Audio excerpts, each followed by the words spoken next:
శ్రీ అభయాంజనేయ స్వామి ఆలయం వద్ద చలివేంద్రం ప్రారంభం. కర్నూలు జిల్లా మండల కేంద్రమైన వెల్దుర్తిలోని జాతీయ రహదారి 44 పక్కన శ్రీ అభయాంజనేయ స్వామి ఆలయం వద్ద చలివేంద్రాన్ని ఏర్పాటు చేశారు. ఏఎస్ఐ శివరామిరెడ్డి చలివేంద్రాన్ని ప్రారంభించడం జరిగింది.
జంగమ మహేశ్వర సంక్షేమ సంఘం ఆధ్వర్యంలో ఇన్ఛార్జి చాముండేశ్వరమ్మ గారి ఆధ్వర్యంలో శ్రీ మల్లికార్జున స్వామి అధ్యక్షుల ఆధ్వర్యంలో తర్వాత మల్లికార్జున స్వామి రామాంజనేయ స్వామి ఆంజనేయ స్వామి దేవాలయ ప్రధాన సేవకులు ఆధ్వర్యంలో వెల్దుర్తి మండల assistant sub inspector of police Sivaramireddy గారు ఈరోజు వచ్చి చలివేంద్ర కార్యక్రమానికి హాజరైనారు.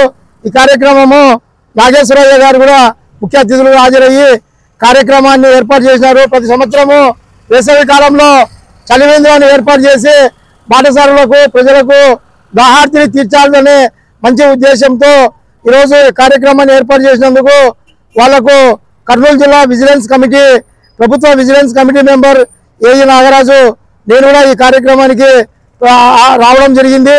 ముఖ్యంగా ఈ వేసవి కాలంలో ఎన్నో రకాల సామాజిక కార్యక్రమాల్లో పాటు ఇది కూడా ఒక మంచి సామాజిక కార్యక్రమము. దేశకి సురక్ష జవాన్ అయి ప్రజలకి పరిరక్ష పోలీసులు విధి నిర్వహణలో వాళ్ళ విధి కార్యక్రమాలే కాకుండా ఇట్లా సామాజిక కార్యక్రమాలు కూడా శివరామిరెడ్డి గారు ఏఎస్ఐ గారు ఎస్ఐ గారి తరపు నుంచి ఈరోజు ఆయన రావడం, సర్కిల్ ఇన్స్పెక్టర్ ఎస్ఐ గారి తరపు నుంచి ఈరోజు ఈ కార్యక్రమానికి రావడము చాలా మంచి తరుణము. అదేవిధంగా ఇటుకు వచ్చిన దాతలు కూడా అందరూ కూడా ఈ కార్యక్రమాన్ని ఈ వేసవికాలం అయిపోయేంత వరకు తమ వంతు సహకారాన్ని కూడా అందించాలా. ఈరోజు ఆదర్శంగా జంగమ సంక్షేమ సంఘము ఇన్ఛార్జి మేడం చాముండేశ్వరి గారు ఆధ్వర్యంలో ఈ శిబిరము 3 నెలల పాటు ఆమెనే పూర్తి పర్యవేక్షణ బాధ్యతలు తీసుకొని ఈ శిబిరము ఏమాత్రం కూడా ఇది కాకుండా ఇక్కడ చేయాలా. ప్రతి వారము దాతలు ఎవరో ఒకరు ఇక్కడికి మజ్జిగ కార్యక్రమాన్ని కూడా ఇక్కడికి వచ్చిన దాతలు ఒక్కొక్కరు ఒక వారము మజ్జిగ కార్యక్రమాన్ని కూడా ఏర్పాటు చేయాలా. అదేవిధంగా మన కర్నూలు